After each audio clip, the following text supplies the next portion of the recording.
अगर हम ये सिंपल चीज लें कि अवगुण नहीं देखना, गुण देखना है। अभी सारा दिन तो सामने वाले के अंदर दिखाई देता है ना कि कौन सी कमजोरी है, कौन सी गलती है। और ये सिर्फ अपने काम के क्षेत्र पे नहीं, घर में भी तो दिखाई देता है, बच्चों के अंदर भी तो दिखाई देता है। ये बात ठीक नहीं है, ये बात ठीक नहीं है। अब क्यों अवगुण नहीं देखना, क्यों गुण देखना, गुण ग्रहण करना, और क्यों कमजोरी नहीं देखना। और नहीं कैसे देखेंगे, दिख रही है, सामने दिखाई दे रहा है, तो नहीं देखने का क्या मतलब है। दो चीजें हैं जो देखती हैं। एक है ये आंखें, इन आंखों से सब कुछ दिखाई देगा। सिर्फ आपके आसपास के लोगों की गलतियां नहीं दिखाएंगी, सारी सृष्टि पर जितनी गलतियां हो रही हैं वो भी तो हम इन आंखों से देखते हैं ना। फोन उठाओ, लोगों की गलतियां दिखाई देती है। टीवी ऑन करो, लोगों की गलतियां दिखाई देती हैं। जो नहीं भी देखना हो वो यहाँ से वहां से कोई फॉरवर्ड करके हमें सबकी गलतियां दिखाता है। सिर्फ अपने घर में, अपने देश में नहीं, दूसरे देशों में कौन कौन क्या गलतियां कर रहा है वो भी सारा दिन दिखाई दे रही है। तो दिखाई देनी है। आंख बंद नहीं हो सकती, कान बंद नहीं हो सकते। लोगों के शब्द सुनाई देंगे, लोगों की गलतियां दिखाई देंगी, लोगों की कमजोरियां अवगुण दिखाई देंगे। कौन सी आंख को दिखाई देंगे? इस आंख को दिखाई देंगे, इस कान को सुनाई देंगे। लेकिन अभी हमने क्या सीखा? अवगुण को नहीं देखना, गुण ग्रहण करना। मतलब यहां से दिखाई देगा, यहां नहीं वो ग्रहण होना चाहिए। मन चित्त पर अगर किसी का अवगुण आया, यहाँ यहाँ दिखाई देगा। यहाँ से राय भी देनी है उनको, आप ऐसा नहीं, आप ऐसा कर लीजिए। यहाँ से उनको डिसिप्लिन भी करना है, अगर आप ऐसे नहीं करेंगे तो ये वाला एक्शन लिया जाएगा। ये तो सारा दिन करना है ना। अगर हम किसी रोल में हैं, हम उसके लिए जिम्मेवार हैं। और कुछ नहीं तो अपने बच्चे की अपब्रिंगिंग के लिए जिम्मेवार हैं। अगर आपने उसको बोला ही नहीं कि उसके अंदर जो गलती है उसको कैसे चेंज करना है, तो पेरेंटिंग में प्रॉब्लम आ जाएगी। लेकिन फिर भी क्यों कहा कि अवगुण नहीं देखना, उसको यहां नहीं रखना है। अब इसकी प्रैक्टिस करते हैं। कोई एक पर्सन को चूज कर लीजिए अपनी लाइफ में, और उसकी एक गलती जो आपको पता है उसके अंदर वो गलती है, वो कमजोरी है, वो अवगुण है। वन पर्सन वन हैबिट, इतना ही चूज करना है अभी। एक व्यक्ति, उसकी एक आदत। ज्यादा टाइम नहीं लगता वैसे दूसरों की सिलेक्ट करने में, अपनी चूज करने में फिर भी थोड़ा टाइम लग जाए। दूसरों की तो फ्रेश है ना हमारे माइंड पे, क्योंकि रोज दिखाई देती है, बहुत जल्दी याद आ जाती है। बहुतों की नहीं देखनी, एक, एक की एक आदत सिलेक्ट हो गई। अब सपोज किसी के अंदर सिंपल आदत है कि वो टाइम पर अपने काम पर नहीं पहुंचते। किसी के अंदर आदत है ऐसे ही बातें छुपा देते हैं, उसको गोल गोल घुमा देते हैं, किसी तरह उसको बात को मोड़ देते हैं, तोड़ देते हैं, छिपा देते हैं। ऑनेस्टी नहीं है, ट्रांसपेरेंसी नहीं है।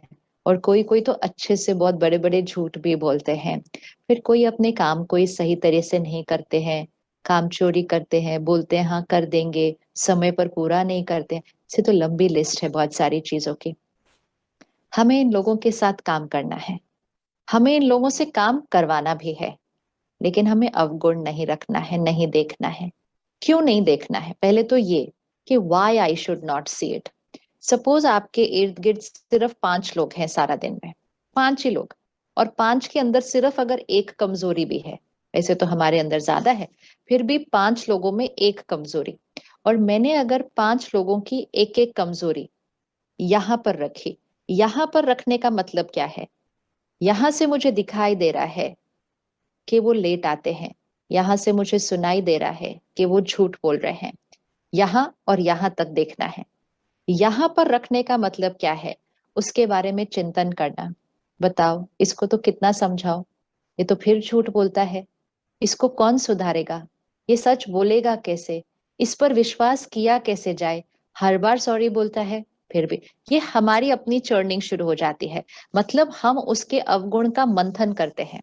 चर्निंग, यहाँ चर्निंग, उसका झूठ वहां है, वो दिखाई देगा, लेकिन उसका मंथन यहाँ चलना शुरू होता है। वी स्टार्ट टॉकिंग इनसाइड, हम अपने मन के अंदर उसके उस अवगुण के बारे में बात करना शुरू करते हैं। तो अब वो जो कमजोरी है वो यहाँ और यहाँ नहीं, वो यहाँ बैठनी शुरू हुई है। This is the risky part. यहाँ और यहाँ से देखेंगे ना, कोई प्रॉब्लम नहीं आने वाली है, वो तो दिखेगा ही, दिखेगा ही। लेकिन प्रॉब्लम तब आती है जब यहाँ आती है, मतलब मैंने उसका चर्निंग करना शुरू किया तो वो यहाँ पे दाग लगता है। अब एक दिन में मुझे 5 लोग मिले, 5 में एक कमजोरी देखी, तो मैंने 5 कमजोरियों का यहाँ पे चिंतन किया। एक बार मैंने 5 कमजोरियों का एक दिन के अंदर अगर चिंतन कर लिया, तो मैंने आत्मा की शक्ति को घटा दिया। Because I am churning on negativity, negative churning चल रही है। अगर आप किसी की विशेषता का चिंतन करें तो आपके कितने थॉट्स चलते हैं, ये भी चेक करना है। अगर आप किसी की अच्छाई का चिंतन करें, ये बहुत अच्छे से काम करते हैं, एक लाइन, दूसरी लाइन ज्यादा से ज्यादा, ये हमेशा ही अच्छे से काम करते हैं, बस उसके बाद माइंड बोलना बंद कर देता है।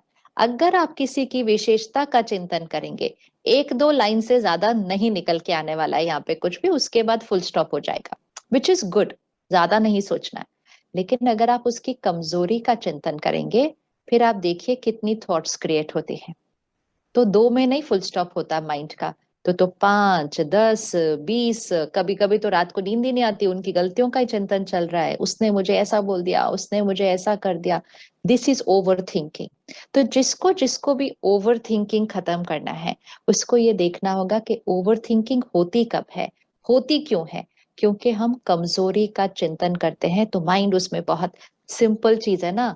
अगर हमें कोई कहे कि स्प्राउट्स खा लो, हम कहेंगे हाँ थोड़ा सा देना, थोड़ा सा, कहेगा हेल्दी है अच्छे से खा लो, नहीं नहीं बस मुझे थोड़ा सा देना। लेकिन फिर सामने कोई चिप्स का पैकेट लाके रख दे, कोई चाट पापड़ी लाके रख दे, उसको नहीं बोलते ऐसा थोड़ा सा देना, ऐसे नहीं बोलते हैं। पूरी प्लेट खाने के बाद बोलता है और आप खाएंगे, नहीं वैसे तो पेट भर गया है लेकिन टेस्टी बहुत है, तो टेस्ट के लिए हम थोड़ा सा और खा सकते हैं। It is simple. हेल्दी चीज कम खाते, अनहेल्दी चीज टेस्ट की वजह से ज्यादा खाते हैं। विशेषता मन सोचेगा, एक दो थॉट सोचेगा, बोलेगा हाँ बस ना है विशेषता उसके अंदर।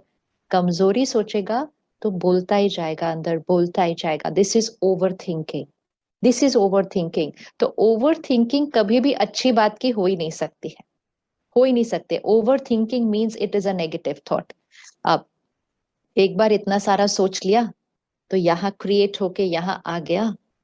अब कोई ना कोई मिलेगा, किसी ने उसका सिर्फ नाम भी ले लिया अगर, तो हमारे अंदर यहाँ जो सारा भरा हुआ था वो यहाँ से भी निकल के आता है। तो ओवर थिंकिंग मल्टीप्लाई हो जाएगी, क्योंकि वो सिर्फ अब यहाँ नहीं रहेगी, वो हमारे शब्दों में भी आएगी। हम बोलते बोलते हम अपनी भावना भी उसमें थोड़ा सा ऐड कर देंगे। है ही ऐसा, कितना भी समझाओ ये नहीं सुधरने वाला। पूरा डिपार्टमेंट ही इसकी वजह से खराब हुआ है, क्योंकि तो we will add our own. थोड़ा सा मतलब किसी को खिलाना है तो ऊपर से मैं भी थोड़ा नमक डालू, थोड़ा चाट मसाला, अपने आप होता है वो, हम इंटेंशनली नहीं करते हैं। क्योंकि जब भी हम किसी को कोई बात सुनाएंगे, सपोज वही ज्ञान की पॉइंट डॉक्टर मोहित ने सुनाई, वो ही ज्ञान की पॉइंट अभी मैं आपके साथ शेयर कर रही हूँ, लेकिन बताने के तरीके में थोड़ा सा डिफरेंस ही आएगा। क्यों डिफरेंस आएगा? सुनाने वाले की भाव और भावना। इसी तरह कोई भी बात आप सुनेंगे, किसी से भी सुनेंगे या किसी को भी सुनाएंगे, भाव और भावना ऐड होती जाती है। वो बात एज इट इज नहीं जाती है, वो भाव और भावना के साथ ऐड होकर जाती है। वो दूसरे के माइंड पर भी हम वो गंध रख देते हैं। और जैसे ही हमने यहाँ की थॉट को यहाँ में लेकर आया, तो यहाँ पर रिकॉर्डिंग और हो गई। जैसे आप गुस्सा सिर्फ मन में करें, शक्ति इतनी सी घटेगी। आप गुस्सा शब्दों में करें, आत्मा की शक्ति और घटेगी। आप गुस्सा बिहेवियर में करें, आत्मा की शक्ति और घटेगी। तो वो नेगेटिविटी कौन से लेवल पे थी? थॉट के लेवल पे थी, वर्ड के लेवल पे थी, या बिहेवियर के लेवल पे थी? लेकिन जब थॉट में इतना क्रिएट होता है ना, तो वो शब्दों में आ ही जाता है। और जैसे शब्दों में आया, तो हमारे ऊपर दाग और लगा, और लगा दाग, ये हमें याद रखना है। और फिर अगर मेरा उनके प्रति व्यवहार थोड़ा सा बदल गया, मेरा उनसे बात करने का तरीका थोड़ा सा बदल गया, तो दाग और लगा। और जितनी बार ये दाग लगा, आत्मा की शक्ति घटी। और ये हम सिर्फ एक व्यक्ति की एक कमजोरी की बात कर रहे हैं। अब एक सेकंड सिर्फ सोचना, गलती उनकी, कमजोरी उनकी, प्रॉब्लम उनकी, नुकसान किसका हुआ? नुकसान किसका हुआ? मेरी शक्ति घटी, मेरी शक्ति घटी, मेरे संस्कार दूषित हुए। और अब मेरी अगर शक्ति घटी, तो उसका मुझसे मुझे क्या नुकसान होता है? ओवर थिंकिंग बढ़ जाता है, फिर स्ट्रेस बढ़ जाता है। स्ट्रेस क्यों? आत्मा की शक्ति घटी। गुस्सा क्यों? आत्मा की शक्ति घटी। इरिटेशन क्यों? दूसरों की सफलता देखकर बुरा क्यों लगता है? जेलिसी क्यों? आत्मा की शक्ति घटी। ये हमारा स्वभाव नहीं है, ये हमारा संस्कार नहीं है। ये जिन भी चीजों को आज हमने नॉर्मल बोला हुआ है, ये हमारी नेचर नहीं है, लेकिन ये एक कमजोर आत्मा की मैनिफेस्टेशन है। अगर आज हम अपनी शक्ति को बढ़ा दें, ये सारी बीमारियां ऐसे खत्म हो जाएंगी, ऐसे। That is why the immunity system of the soul, हमारी शक्ति को बढ़ाना है। ये जो हम कहते हैं ना, पता नहीं आजकल मुझे गुस्सा ज्यादा आता है, पहले नहीं आता था, शक्ति कम हुई है।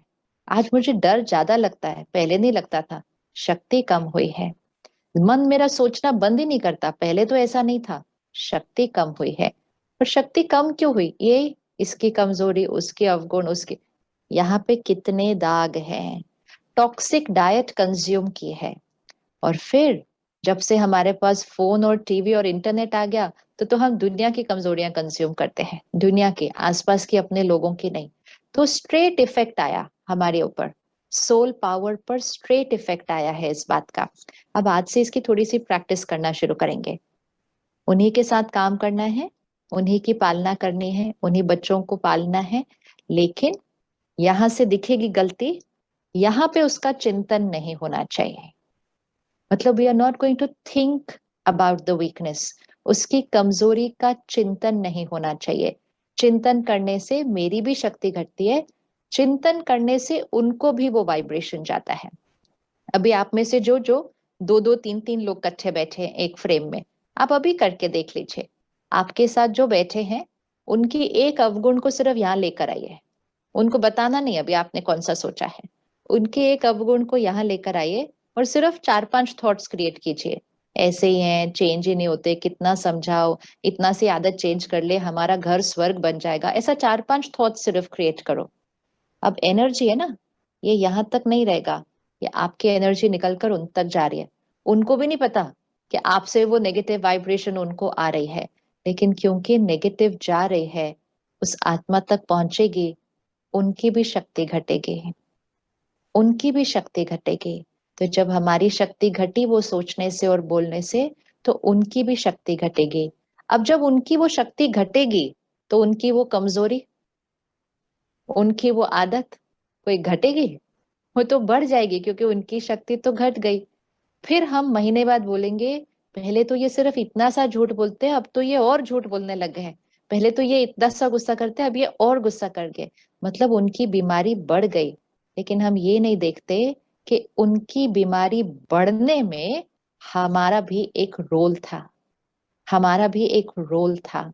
अब इसका ऑपोजिट करते हैं, अब भी करिएगा।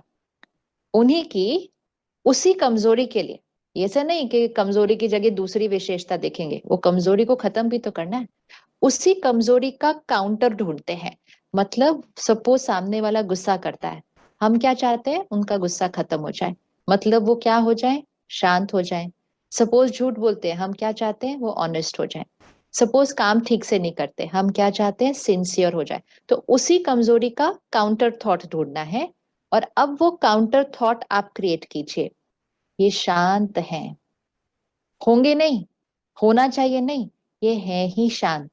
शांति इनकी नेचर है। कोई शांति दिखाई नहीं दे रही होगी, लेकिन शांति इनकी नेचर है। ये हमेशा सच बोलते हैं, ये सबको सुख देते हैं, ये अपना काम तो समय से पहले ही खत्म कर लेते हैं। अब ये हर एक थॉट झूठ है, ये पूरी झूठ है, इसमें से अभी कोई भी सच नहीं है बात। लेकिन जब हम ये चिंतन करना शुरू करेंगे, ये शांत हैं, ये बहुत स्थिर हैं, ये सबके साथ अच्छा व्यवहार करते हैं। वैसे ना 5 पॉजिटिव थॉट क्रिएट करने में बड़ी मेहनत लगती है, सोचना पड़ता है अभी नेक्स्ट कौन सा क्रिएट करे उनके लिए। नेगेटिव क्रिएट करना बहुत ईजी है, लेकिन जैसे ये 5 थॉट्स क्रिएट की, ये उन तक अभी पहुंचेंगे। यहां से नहीं बोलना पड़ता है, सिर्फ यहां से सोचना है। और जैसे ये क्रिएट की, ये उन तक पहुंचेगी। सबसे पहले कौन बचा? हम बच गए, क्योंकि हमने यहाँ अच्छी वाली थॉट्स क्रिएट की। अच्छी वाली की, स्पीड भी कम थी, क्वालिटी भी अच्छी थी, मेरी शक्ति बढ़ी। अब मैंने क्योंकि क्रिएट कर ली, वो उन तक पहुंची, उन तक पहुंची, उनकी शक्ति बढ़ी, धीरे धीरे बढ़ती है, इसे थोड़ी थोड़ी थोड़ी, लेकिन उनकी शक्ति बढ़ी। अब क्योंकि उनकी शक्ति बढ़ी, जो आपने उनके लिए भेजा है उनके लिए वो करना बहुत इजी हो जाएगा, बहुत इजी हो जाएगा। लोगों को राय देने से नहीं परिवर्तन आता है, लोगों को ऑलरेडी पता है। जो झूठ बोलता है उसको पता होता है नहीं बोलना चाहिए, जो लेट आता है उसको पता होता है नहीं आना चाहिए, लेकिन वो बोलते हमसे हो नहीं रहा। हम कोशिश करते हैं। कई लोग तो हमें बोलते हैं मैं तो अपनी घड़ी को भी आगे करके रखती हूँ कि मुझे टाइम पे पहुंचना है, उसके लिए मैं अपनी घड़ी को आगे करती हूँ, लेकिन पता नहीं कैसे क्या हो जाता है, मैं फिर से कैसे लेट हो जाती हूँ। इसको बोलते हैं अपनी आदतों के वश। और हम सब अपनी आदतों के वश है, तो इसमें कुछ भी रॉन्ग नहीं है। आदत मतलब ही उसके वश होना, उस संस्कार के वश होना। लेकिन अब हमें क्या करना है, उस आदत को धीरे धीरे चेंज करना है। लेकिन उसके लिए हमारे आसपास के लोगों का बहुत बड़ा रोल होता है। क्या होता है, किसी के अंदर एक आदत होती है ना, सब लोग उस आदत पर फोकस करते हैं। ये गुस्से वाला है, ये गुस्से वाला है, ये गुस्से वाला है। घर के लोग भी वही बात बोलते हैं, ऑफिस के लोग भी वही बात बोलते हैं, पड़ोस वाले लोग भी वही बात बोलते हैं, दोस्त। आप सोचो इतनी एनर्जी देते हैं उस आत्मा को, ये गुस्से वाला है, गुस्से वाला है, गुस्से वाला है, गुस्से। देयर इज नो चांस, कोई चांस ही नहीं होता कि उनका गुस्सा ठीक हो जाए उसके बाद। क्योंकि इतनी एनर्जी एक दो लोगों से नहीं मिलती, सबसे मिलती है। क्योंकि हमारी कमजोरियां सबको दिखाई देती हैं। कुछ लोग बोलते हैं मेरे अंदर 10 विशेषताएं हैं, कोई नहीं देखता है, मेरी ये एक कमजोरी ही सबको दिखाई देती है। टेस्ट आजकल वैसा है ना समाज का, उनको कमजोरी जल्दी दिखाई देती है, विशेषता तो है ही, उसके बारे में क्या बात करनी है। कमजोरी के बारे में सब बात करते हैं। एंड इसीलिए उनकी कमजोरी बढ़ती जाती है, बढ़ती जाती है। क्योंकि उनके आसपास 10 20 30 लोग उनकी कमजोरी का चिंतन करते, वर्णन करते। अगर उनकी कमजोरी के लिए सब लोग दुआ दें, ये शांत है, ये एक्यूरेट है, ये सिंसियर है, ये ऑनेस्ट है, आपको पता है ये मैजिक क्रिएट करता है, ये मैजिक क्रिएट करता है। और बहुत जल्दी कुछ दिनों में सामने वाले को अपने अंदर चेंज दिखाई देना शुरू करेगा। वो कहेगा मैंने तो, ये ऑनेस्ट है, आपको पता है